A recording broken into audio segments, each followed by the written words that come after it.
95 News at 10. Our top story at 10 o'clock tonight, strong criticism from Governor Larry Hogan towards city leaders as the deadly violence spikes in Baltimore. This is a map right now of all the shootings and homicides in the city since Saturday, which has impacted all corners of the city. 8 people have been murdered and at least a dozen others have been hurt in shootings since that time. Good evening, I'm Kai Jackson. And I'm Mary Bubala. Today, we asked the governor what needs to be done to stem the tide of violence in Baltimore. He cited 3 specific problems. So number 1, we have to get tougher laws. Number 2, we can't defund the police, which is the mayor's plan. And number 3, we have to have a prosecutor that's willing to prosecute crimes. Well, tonight we are looking at the roles Marilyn Mosby, state lawmakers, and Mayor Brandon Scott have in reducing crime in the city. And the governor's claims that they're letting crime run wild in Baltimore. Our team coverage begins with Jeff Abel and the fiery response from the city state's attorney and Mayor Scott. Jeff? Well, this crime war has become one big political war, and tonight politicians are duking it out over whose plan is the right plan. The city needs to just do a better job of focusing on crime. It seems to be the last thing that they're concerned about. With violence spiking in the city, the governor today insisted the city's cure will not work. We can't defund the police, which is the mayor's plan. We got to invest more in our police. And number 3, we have to have a prosecutor that's willing to prosecute crime. The governor's action brought quick reaction. In a tweet, State's Attorney Marilyn Mosby wrote, "The audacity of Mr. Blue Lives Matter. The man who vetoed police reform, killed the red line, vetoed education funding increases through Kerwin, yet he never misses a chance to dump on Baltimore City. Stop only being concerned about Baltimore when it's politically convenient for you." What she's trying to do is, with the situation she's in, trying to show she's strong and still doing the job, kind of what Bill Clinton did during the Lewinsky scandal. Mayor Brandon Scott also fired back, saying in a tweet, rather than relying solely on status quo solutions and MAGA talking points, how about actually meeting with me to discuss violent crime, gun trafficking, or restarting the Criminal Justice Coordinating Council, as I've asked before. Governor Hogan, I'm ready when you are. If you don't respond to an attack, people believe it. Political scientist John Deedy says the crime war has become a political war of strength. Bill Clinton said this to John Kerry in 2004. People would rather vote for someone who is strong but wrong rather than weak but right. And Deedy calls the governor's comments part politics, part frustration, and says it is the mayor that has the most to lose if he loses this war on crime. We are live tonight. Jeff Abel, Fox 45 News. Jeff, thank you. Well, the governor's also taking issue with Baltimore's representation in Annapolis. He says the lawmakers have prevented meaningful anti-crime legislation from passing the General Assembly. We're not doing anything about the violent repeat offenders and all the people that are committing the gun crimes over and over again. 2 years in a row, we had legislation that would address that. It passed the Senate both times, an overwhelmingly Democratic Senate, and both times the House killed it with the help of the Baltimore City delegation. But Baltimore lawmakers say the governor's claims aren't true. Keith Daniels is live with their defense tonight. Keith. Well, Kai, Senator Corey McCray is one of the state lawmakers that we talked to tonight. Now, according to the Baltimore police map, there were 62 homicides in McCray's district. That's District 45 over the past year, 5 murders in the last month. And tonight, what McCray and other lawmakers are doing to help stop the violence. In South Baltimore, another busy crime scene. This time, a man found shot outside of a carryout on Washington Boulevard near Whistler Avenue. Not far. You don't do that to people. You need to talk it out instead of shooting people. From Bonnie Smith's home. You can't even leave your house, you get shot. It's not safe nowhere. City residents running scared, hoping their city and state leaders can help them feel safe. We wanted to reach out to Baltimore City's delegation to the Maryland General Assembly. 22 lawmakers asked them what they're doing to help stop the violence. Senator Corey McCray, chairperson of the city's Senate delegation, we are working on reducing the murders, responded. Stephanie Smith, chairperson of the city's House delegation, did not.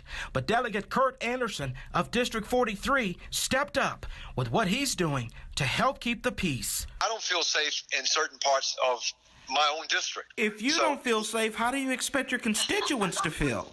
Exactly. So that's why I'm motivated to do what I think is the best thing. One thing Anderson says he's done this year is help pass enormous police reform and community relations legislation, something that builds trust, which he says helps police catch criminals. If people come forward with information on someone who's committed violence in the past, then clearly it's going to stop that person from committing violence in the future. And it's well known right now that much of the violence in Baltimore City, 90% of it, is committed by the same group of people. As for Senator McCray, he's targeted liquor stores in his district by reducing hours of operation, now with a closing time of 10 p.m. instead of 2 a.m. A change, he says, that stops the killings. After 10 o'clock, Keith, after 10 o'clock, when folks are drinking, they're congregating, what do? They may get in an argument. What happens after the argument? Someone may do something, a violent crime may happen. Obviously, they were happening. Well, according to McCray, since that legislation, which went into effect last July, homicides in those targeted areas dropped dramatically, he says. He says more than 200%. Well, live tonight, Keith Daniels, Fox 45 News. Keith, thank you. And now a current look at the homicide numbers for this year so far. Baltimore has recorded 107 murders in 2021. That's 15 more than this time last year and a 16% increase. Now, non-fatal shootings are up as well, about 10%. 206 have happened this year compared to 188 this time last year. Now, one of the more shocking recent murders was the sad shooting death of Ephraim Gordon in Northwest Baltimore. It happened just after midnight Monday. Gordon was visiting from Israel, seeing family, when he was gunned down outside of the home of his relatives.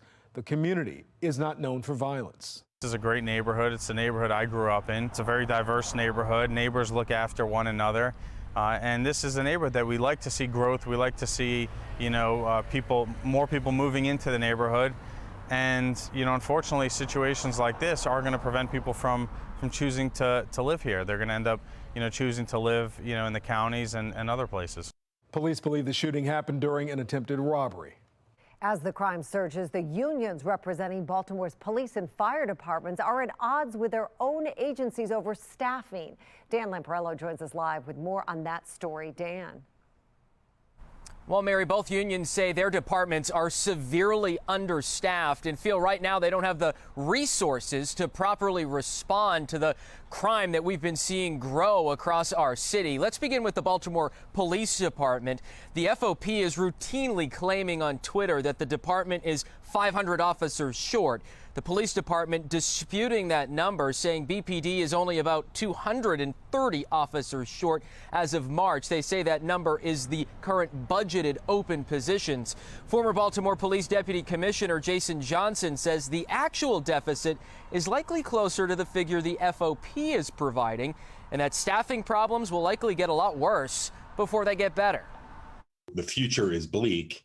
Because even after years of trying with great intensity to increase the recruiting and retention effort at the BPD, the results are not good. And actually, attrition is increasing. And we would anticipate the attrition would continue to increase, and recruiting would be more of a challenge in the wake of really what's been an all full-on assault on law enforcement as a profession. Now, meanwhile, the firefighters union says there's a shortage of paramedics and EMTs. The president of Baltimore Firefighters Union telling us yesterday during Sunday's quadruple shooting near Carroll Park, there were no units immediately available to respond to that. Today, the city's fire chief said that claim wasn't true. The statement regarding no units to send was not from communications. It was a statement made between units on the ground at the scene of the shooting. They were communicating with one another, not with fire communications. Now, the firefighters union said there are currently about 22 paramedic openings within the city of Baltimore and about a dozen EMT openings. The fire chief didn't address those concerns today. Reporting live tonight, Dan Lamparello, Fox 45 News. Dan, thank you. This just in from Baltimore County. Police say the off-duty officer who was impaired when he struck two pedestrians with his motorcycle over the weekend, has been fired from the department. Police say 24-year-old William Collazo Brown hit and killed the pedestrians in Dundalk early Sunday morning. He has been charged with DUI. Turning now to the weather and the threat for severe storms and damaging wind tomorrow. Chief Meteorologist Jonathan Myers here with our first look at the forecast. Jonathan? Yeah, Mary, here we go again. What is this now? Day 2, day 3 of this stuff. HD radar, a band of rain and storms continuing to move its way off the East Coast. That impacted us earlier this afternoon, especially Anne Arundel County east towards the eastern shore. But look, there's more out to the west, and although not going to be severe tonight, tomorrow there is a marginal risk of severe weather south and east of Baltimore City. That's going to include you in Anne Arundel County, as well as the southern portion of the eastern shore. So the day planner, or I guess we could call it the night planner, going into tonight, 11 p.m., 71 degrees and clouds, mostly cloudy at 3 a.m. There could be a shower here or there. 7 a.m., 69 degrees, showery, potentially as you work into tomorrow morning, and muggy. The real rain and storms, though, beginning to move in tomorrow. I'm going to show you in the future scan what you can expect and when. It's my Weather Authority forecast in a couple of minutes. Still ahead on Fox 45 News at 10 o'clock tonight. This 7-year-old girl is a walking miracle after she was shot in the chest riding her scooter. The message she's sharing tonight and the next steps in her recovery. It's not a plague of locusts, but after 17 years, the 2021 cicadas are making appearances. We'll show you where so far. A prosecutor without police? Up next, how some believe Marilyn Mosby's prosecution policies are compromising the role of Baltimore police officers and public safety.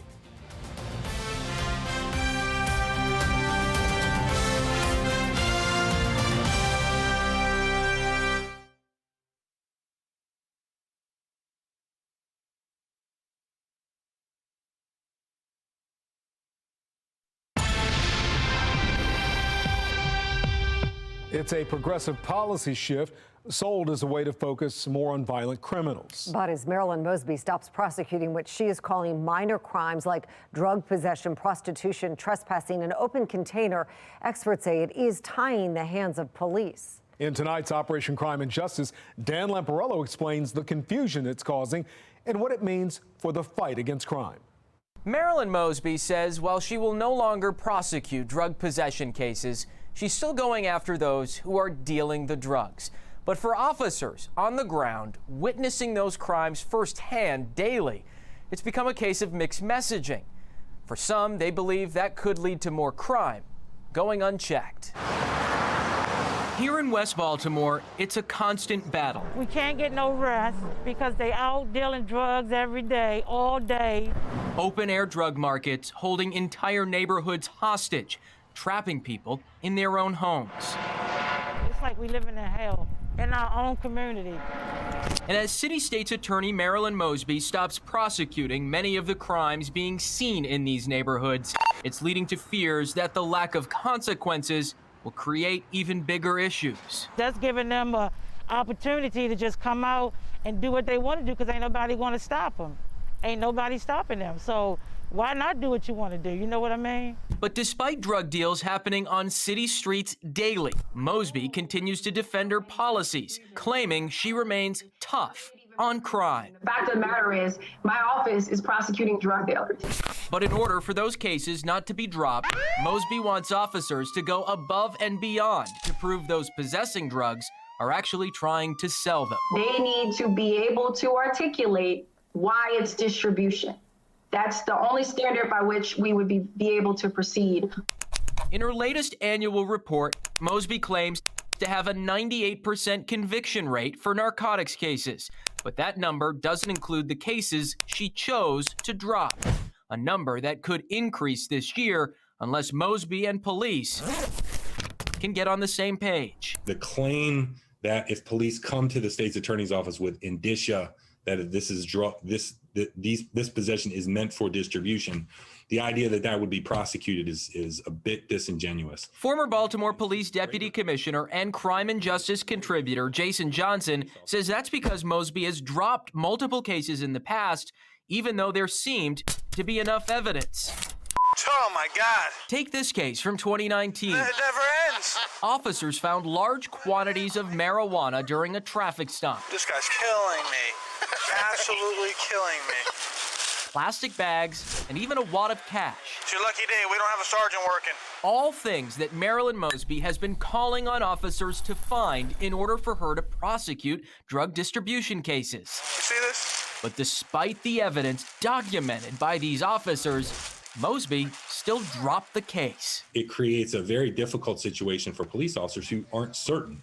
They don't know whether it'll be satisfactory to the state's attorney or not. They could be arresting a person that just will not be prosecuted at all. They'll just walk right out the backside of central booking. And the officers invested a lot of time, energy, and put a lot of risk into making that case. With all those unknowns, experts like Johnson believes officers' hands will be tied as they try to balance protecting the public and trying to please the state's attorney. So I think you're just going to see the overall impact is going to be a big reduction in drug enforcement, whether it's users or dealers. And for neighborhoods besieged by that drug activity, they're fearful things will only get worse. I mean, it just got to stop.